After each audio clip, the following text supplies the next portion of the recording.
ചേട്ടാ, റാഗിങ് ഇപ്പൊ തുടർക്കഥയായിക്കൊണ്ടിരിക്കുവാണ്. എന്താണ് ഈ റാഗിങ്? റാഗിങ്ങിനെതിരെ നമുക്ക് എന്തെല്ലാം നടപടികൾ സ്വീകരിക്കാം? അതുപോലെ ഈ റാഗിങ്ങിനെ നമുക്ക് എങ്ങനെ പ്രതിരോധിക്കാൻ പറ്റും?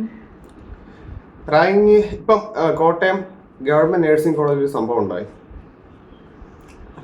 റാഗിങ് ഇപ്പം സ്ഥിരം നമ്മൾ കേൾക്കുന്ന ഒരു സംഭവം തന്നെയാണ്. പണ്ട് തൊട്ടേ ഉണ്ട്. റാഗിങ് പൂർണ്ണമായിട്ട് നിരോധിച്ച ഒരു കാര്യം തന്നെയാണ്. ഓക്കെ, അത് ക്രിമിനൽ കുറ്റമാണ് റാഗിങ് എന്ന് പറയുന്നത്. അത് പല വിദ്യാഭ്യാസ സ്ഥാപനങ്ങളിലും ഇപ്പോഴും നടക്കുന്നുണ്ട്.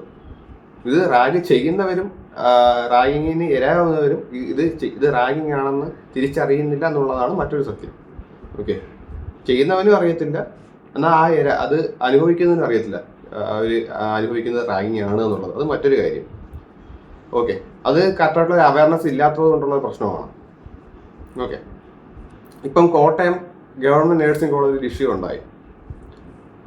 3ാം വർഷ വിദ്യാർത്ഥികൾ അവരുടെ ജൂനിയേഴ്സിനെ, കുറേ കുട്ടികളെ 3 മാസമായിട്ട് റാഗ് ചെയ്യുന്നു. ശ്രദ്ധിക്കണം, 3 മാസമായിട്ട് ചെയ്തുകൊണ്ടിരിക്കുന്ന കാര്യമാണ്. ശാരീരികമായിട്ട് മാനസികമായിട്ടും. ഓക്കെ, ശാരീരികമായിട്ടും പറഞ്ഞാൽ സ്വാഭാവികമായിട്ടുള്ള മാനസികമായിട്ടും മറ്റേവർ ഡൗൺ ആവുകയാണ് ചെയ്യുന്നത്. അതും വളരെ പൈശാചികവും പ്രാചീനമായിട്ടുള്ള ഒരു എന്താ പറയുക, നമുക്ക് കേരളത്തിലാണ് അത് സംഭവിച്ചതെന്ന് നമുക്ക് വിശ്വസിക്കാൻ പറ്റാത്ത രീതിയിലുള്ള റാഗിങ്. ഓക്കെ, 3ാം വർഷ വിദ്യാർത്ഥികൾ, എനിക്ക് തോന്നുന്നു അത് നേഴ്സിംഗ് എന്ന് പറയുമ്പോൾ 4 years ആണ്. അടുത്ത വർഷം അവർ പ്രൊഫഷണലി അവർ നേഴ്സ് ആവാൻ തയ്യാറാവുന്ന വിദ്യാർത്ഥികളാണ്. ഓക്കെ, അവർ യഥാർത്ഥത്തിൽ ഇനി അതിനുള്ള യോഗ്യത ഇല്ലാത്ത ആളുകളാണ്. ഇപ്പം ഞാൻ പറയുന്നത്, കോടതി ഇതിന് ഏറ്റവും മാക്സിമം അവർക്ക് എത്ര ശിക്ഷ കൊടുക്കാമോ ഈ ഒരു കുറ്റത്തിന് അത് തന്നെ കൊടുക്കണമെന്നാണ് എൻ്റെ ഒരു അഭിപ്രായം. അതായത് മാതൃകാപരമായിട്ടുള്ള ശിക്ഷ. ഇനി ആരും അത് ആവർത്തിക്കരുത്. ഓക്കെ, കാരണം ഇവരൊക്കെ ശ്രദ്ധിക്കണം, ഇത് വേറൊരു ഫീൽഡും അല്ല, മെഡിക്കൽ ഫീൽഡാണ്. ഓക്കെ, ആതുര സേവനമാണ്. അപ്പം ഇവരൊക്കെ പഠിച്ചിറങ്ങിക്കഴിഞ്ഞാൽ പേഷ്യൻസിന് എങ്ങനെയായിരിക്കും, അവരോട് എങ്ങനെയായിരിക്കും ഇവരൊക്കെ പെരുമാറുന്നത്? ഇത്രയും കണ്ണിച്ചോരയില്ലാത്ത ആളുകൾ പേഷ്യൻസിനോട് എങ്ങനെയായിരിക്കും അവർ പെരുമാറുന്നത്? ഇവർ ചെയ്ത കാര്യം എന്തെന്നാൽ, ഇവരുടെ ജൂനിയേഴ്സ് ആയിട്ടുള്ള കുറേ ആൺകുട്ടികളെ ഹോസ്റ്റലാണ്. ഓക്കെ, അവരുടെ റൂമിൽ കട്ടിലിൽ കെട്ടിയിട്ട് കോമ്പസ് കൊണ്ട് വരയുക.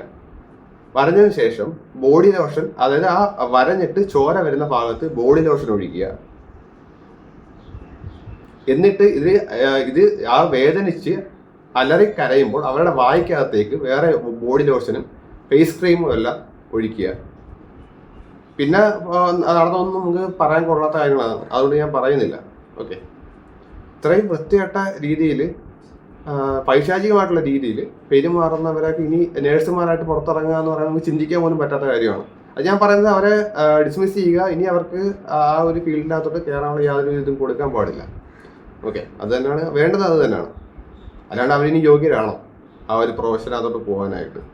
എക്സാം പാസ്സായാലും അല്ല, അവർ മാനസികമായിട്ട് അതിനുള്ള പക്വത ഇല്ലാത്ത ആളുകളാണ്. ഓക്കെ, ക്രിമിനൽസ് ആണ്. ഓക്കെ, ക്രിമിനൽസൊക്കെ എങ്ങനെയാണ് ഒരു മെഡിക്കൽ ഫീൽഡിൽ നിൽക്കുക, ഡോക്ടറോ നേഴ്സോ ആവുക? എങ്ങനെയാണ് അവരെങ്ങനെയായിരിക്കും പേഷ്യൻസിനോട് എങ്ങനെയായിരിക്കും പെരുമാറുന്നത്?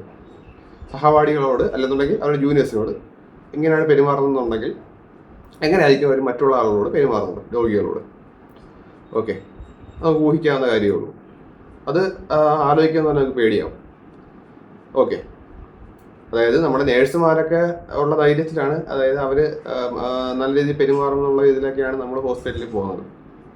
ഓക്കെ, അപ്പോൾ അവർ ഇങ്ങനെയൊക്കെയാണെന്നുണ്ടെങ്കിൽ നമ്മൾ എന്തായാലും പേടിക്കും. ഓക്കെ, ഡോക്ടേഴ്സിനെക്കാട്ടിയും കൂടുതൽ ഇപ്പോൾ നമ്മൾ ഹോസ്പിറ്റലിൽ ചെന്ന് കഴിഞ്ഞാൽ നമ്മൾ ഇടപഴകുന്നത് നേഴ്സുമാരുമായിട്ടായിരിക്കും. ഓക്കെ, അപ്പോൾ ഇങ്ങനെയൊക്കെയാണെന്നുണ്ടെങ്കിൽ അത് തീർച്ചയായിട്ടും അതൊരു നല്ലൊരു എന്താ പറയുക, അത് പരിഷ്കൃതമായിട്ടുള്ള സമൂഹത്തിന് ചേർന്ന കാര്യങ്ങളല്ല അവരിപ്പോൾ ചെയ്ത് കൂട്ടിയിരിക്കുന്നത്.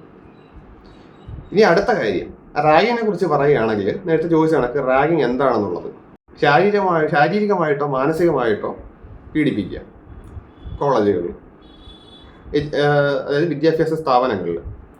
ശ്രദ്ധിക്കേണ്ട കാര്യം, ഒരു തെറ്റിദ്ധാരണയുണ്ട്, സീനിയേഴ്സ് ജൂനിയേഴ്സിനെ ഈ പറഞ്ഞതുപോലെ മാനസികമോ ശാരീരികമായിട്ടോ പീഡിപ്പിക്കുന്നതിന് മാത്രമാണ് റാഗിങ് എന്ന് പറയുന്നത്. തെറ്റാണ്, തിരിച്ചും വരാം.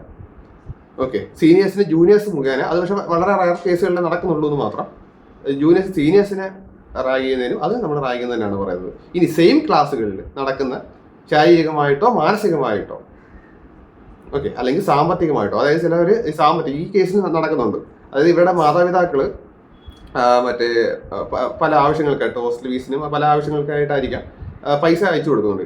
ഇവരിത് എന്ത് ചെയ്യും, ഞായറാഴ്ചകളിൽ നല്ലൊരു എമൗണ്ട് വെച്ചിട്ട് ഇവരുടെ നിന്ന് പിരിക്കുന്നുണ്ട് മദ്യപിക്കാനായിട്ട്. അങ്ങനെ സാമ്പത്തികമായിട്ട് ചൂഷണം ചെയ്യുന്നതിന് ഇതിനെല്ലാം റാങ്കിങ് തന്നെയാണ് പറയുന്നത്. ഓക്കെ, വെർബൽ അബ്യൂസ് ചെയ്യുക, അതായത് ചീത്ത വിളിക്കുക.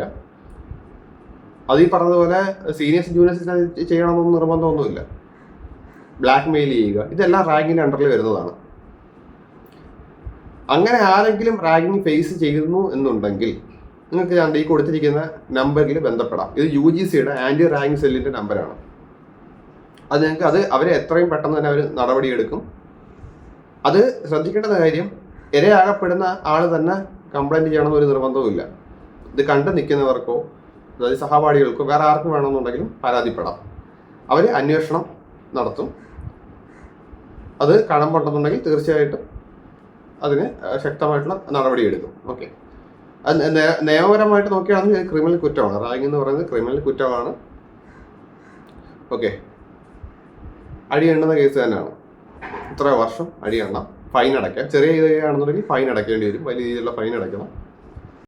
ഇതിനകത്തുള്ള വേറൊരു രസം എന്താണെന്ന് വെച്ചാൽ ഇത് 3 മാസമായിട്ട് നടക്കുന്ന ഒരു കാര്യമാണ്. ഞാൻ മുമ്പ് ഒരു വീഡിയോ ചെയ്ത സമയത്ത് പറഞ്ഞിട്ടുള്ളതായിരുന്നു. മിഹിറിന്റെ കേസ് വന്നപ്പോഴും ഞാൻ പറഞ്ഞൊരു കാര്യമാണ്. കുറെ നാൾ തൊട്ടേ അവന്റെ അതായത് മിഹിറിന്റെ കേസിലാണെന്നുണ്ടെങ്കിൽ അവിടെ മറ്റുള്ള വിദ്യാർത്ഥികൾ ഇവനെ റാഗ് ചെയ്യുന്ന സമയത്ത്, അത് സ്കൂളാണ്, ഓക്കെ, എനിവേ ഞാൻ ഒരു വേർഡ് യൂസ് ചെയ്യുന്നേ ഉള്ളൂ. അപ്പം റാഗ് ചെയ്യുന്ന സമയത്ത് ഇവന് ഇത് വീട്ടിലോ അല്ലെന്നുണ്ടെങ്കിൽ ടീച്ചേഴ്സിൻ്റെ അടുത്തോ പറഞ്ഞില്ല. ഇവിടുത്തെ കേസിലും ഇവിടെയും ഈ ജൂനിയർ വിദ്യാർത്ഥികൾ അവൻ്റെ എന്താ പറയുക ടീച്ചേഴ്സിൻ്റെ അടുത്തോ പാരൻസിൻ്റെ അടുത്തോ പറയാൻ കൂട്ടാക്കിയില്ല. അതിനുള്ള റീസൺ അവർ പറയുന്നത് സീനിയേഴ്സ് അതും പറഞ്ഞിട്ടുണ്ടായിരുന്നു. അതായത് ഇവരുടെ ടീച്ചേഴ്സിൻ്റെ അടുത്ത്, അതായത് ഏതെങ്കിലും ഇവരുടെ മാനേജ്മെൻറ്റിൻ്റെ അടുത്ത് പറയുകയാണെന്നുണ്ടെങ്കിൽ വീണ്ടും ഉപദ്രവം തുടരും. ഓക്കെ, അങ്ങനെ ഭീഷണിപ്പെടുത്തി വെച്ചിട്ടാണ് ഇത് വീണ്ടും തുടർന്നുകൊണ്ടിരുന്നത്. ഓക്കെ, അങ്ങനെ ഒരു ഘട്ടം കഴിഞ്ഞപ്പോഴായിരിക്കാം ഒരു പരാതിപ്പെട്ടത്. പക്ഷെ അങ്ങനെ നമ്മൾ യഥാർത്ഥത്തിൽ ഇങ്ങനെ എന്താ പറയുക ഇങ്ങനെ കടിച്ചു പിടിച്ച് നിൽക്കേണ്ടുന്ന ഒരു കാര്യവുമില്ല. ഓക്കെ, റാങ്ക് ആണെന്ന് തോന്നിക്കഴിഞ്ഞ് കഴിഞ്ഞാൽ നമുക്കത് ചോദ്യം ചെയ്യാം. അത് ആദ്യം മനസ്സിലാക്കുക. സീനിയേഴ്സിന് ജൂനിയേഴ്സിന് റാങ്കിങ് ചെയ്യാവുന്ന എങ്ങും നിയമമില്ല. ഓക്കെ, അത് ക്രിമിനൽ കുറ്റമാണ് താനും. അതുകൂടെ നിങ്ങൾ മനസ്സിലാക്കിയിരിക്കുക. ഓക്കെ, നിങ്ങളവിടെ പൈസ കൊടുത്തിട്ടാണ് പഠിക്കാൻ വരുന്നത്. ഓക്കെ, അല്ലാണ്ട് മറ്റവരുടെ ചിലവിനല്ല. അപ്പം ഇത് തുടങ്ങുമ്പോൾ തന്നെ മുളയിലേ നുള്ളണം. നിങ്ങൾ നിന്ന് കൊടുക്കുന്നതുകൊണ്ടാണ് നിങ്ങൾ റാഗ് ചെയ്യുന്നത്. അത് ആദ്യം മനസ്സിലാക്കുക. ഈ റാഗിങ്ങിന് ഇരയാക്കപ്പെടുന്നവർ അറിഞ്ഞിരിക്കേണ്ടുന്ന ഒരു കാര്യം, നിങ്ങൾക്ക് റാഗിങ് എന്താ പറയുക, ഇപ്പം നിങ്ങൾ റാഗ് ചെയ്യുകയാണ്, ശാരീരികമായിട്ട് നിങ്ങളെ ഉപദ്രവിക്കുകയാണെന്നുണ്ടെങ്കിൽ നിങ്ങൾക്ക് അതിനെ പ്രതിരോധിക്കാനായിട്ട് പറ്റുമെന്നുള്ളതാണ്. ഓക്കെ, പ്രതിരോധിക്കാൻ നിങ്ങൾക്ക് തിരിച്ചാക്രമിക്കാനും പറ്റുമെന്നുള്ളതാണ്. ആക്രമണം ഏറ്റവും നല്ല പ്രതിരോധം എന്നാണ്. അത് അറിയാത്തവർക്കായിട്ട് കൂടെ ഞാൻ പറഞ്ഞു തരികയാണ്. അതായത് ഒരുപാട് ഫോഴ്സ് നിങ്ങൾക്കെതിരെ അവർ പ്രയോഗിക്കുകയാണെന്നുണ്ടെങ്കിൽ നിങ്ങൾക്ക് തിരിച്ച് ആക്രമിക്കാം. അതാദ്യം അറിഞ്ഞിരിക്കുക. കൂട്ടത്തോടെയാണ് നിങ്ങൾ റാഗ് ചെയ്യുന്നത്. നിങ്ങൾ ഒരാളെ 2 പേരേ ഉള്ളൂ, അത് 10 പേരുണ്ട്. തീർച്ചയായിട്ടും നിങ്ങൾക്ക് ആക്രമിക്കാം. എന്നിട്ട് നിങ്ങൾക്ക് അവിടെ നിന്ന് രക്ഷപ്പെടാം. എന്നിട്ട് ഈ പറഞ്ഞതുപോലെ അത് പോലീസിൽ കംപ്ലൈൻറ്റ് ചെയ്യാം. ഇനി ശ്രദ്ധിക്കേണ്ട ഒരു കാര്യം, അങ്ങനെ അവർ ബ്രൂട്ടലായിട്ട് നിങ്ങളെ ആക്രമിക്കുന്ന സമയത്ത്, പ്രത്യേകിച്ച് കൂട്ടത്തോടെയാണ് ആക്രമിക്കുന്നത് എന്നുണ്ടെങ്കിൽ നിങ്ങൾക്ക് തിരിച്ച് ആക്രമിക്കുന്നതിനിടയ്ക്ക് നിങ്ങൾ ആക്രമിക്കുന്നതിൽ ആർക്കെങ്കിലും സീരിയസ് ആയിട്ടുള്ള ഇഞ്ചറി പറ്റുകയാണെങ്കിൽ ഈവൻ ഡെത്ത് സംഭവിക്കുകയാണെങ്കിൽ കൂടിയും നിങ്ങൾക്കെതിരെ യാതൊരുവിധ കേസും ഉണ്ടാകില്ല എന്നുള്ളതാണ് മറ്റൊരു സത്യം. ഓക്കെ, മനസ്സിലാക്കേണ്ട ഒരു കാര്യം, അതായത് വെറുതെ അവരെ ആക്രമിക്കുക എന്നുള്ളതല്ല, നിങ്ങളുടെ ജീവന് ഭീഷണി ഉണ്ടാവുന്ന രീതിയിൽ നിങ്ങൾ ആക്രമിക്കുകയാണ്, നിങ്ങൾക്ക് ഒന്നും ചെയ്യാൻ പറ്റാത്ത രീതിയിലുള്ള ഇത് വരികയാണ്, അതായത് സംഘം ചേർന്നൊക്കെ ആക്രമിക്കുകയാണ്, നിങ്ങൾ എണ്ണത്തിൽ കുറവാണ് എന്നുണ്ടെങ്കിൽ തീർച്ചയായിട്ടും നിങ്ങൾക്ക് പല്ലും നഖവും ഉപയോഗിച്ച് ആക്രമിക്കാവുന്നതാണ്. അതാണ് സത്യം. മാക്സിമം എവിഡൻസ് കളക്ട് ചെയ്ത് വെക്കുക, വിറ്റ്നസിനെ ഉണ്ടാക്കുക. അത് മറ്റൊരു കാര്യം, വിറ്റ്നസിനെ എല്ലാം സെറ്റ് ചെയ്ത് വെക്കുക. കാരണം ബിക്കോസ് ഫോർ എക്സാമ്പിൾ നിങ്ങൾ CCTV ഫുട്ടേജ് ഉണ്ടെങ്കിൽ അതെല്ലാം കളക്ട് ചെയ്ത് വെക്കുക. കാരണം അല്ലെങ്കിൽ ലാസ്റ്റ് നിങ്ങൾക്കെതിരെ വരാൻ സാധ്യതയുണ്ട്. അപ്പം ഈ പറയുന്നത് പോലെ ആരെങ്കിലും ഏതെങ്കിലും കുട്ടികൾ റാഗിന് ഇരയാക്കപ്പെടുന്നുണ്ട് എന്നുണ്ടെങ്കിൽ ഈ കാണുന്ന UGC ഹെൽപ്പ് ലൈൻ നമ്പറിലേക്ക് ബന്ധപ്പെടുക. അവർ എത്രയും പെട്ടെന്ന് തന്നെ അതിന് ആക്ഷൻ എടുക്കും. ഓക്കെ, നിങ്ങൾക്ക് പ്രശ്നം ഉണ്ടാകാത്ത രീതിയിൽ തന്നെ അവരത് ഹാൻഡിൽ ചെയ്തോളും. ഓക്കെ, അപ്പോൾ ഇനി ആരും റാഗ് ചെയ്യപ്പെടാതിരിക്കട്ടെ. Thank you.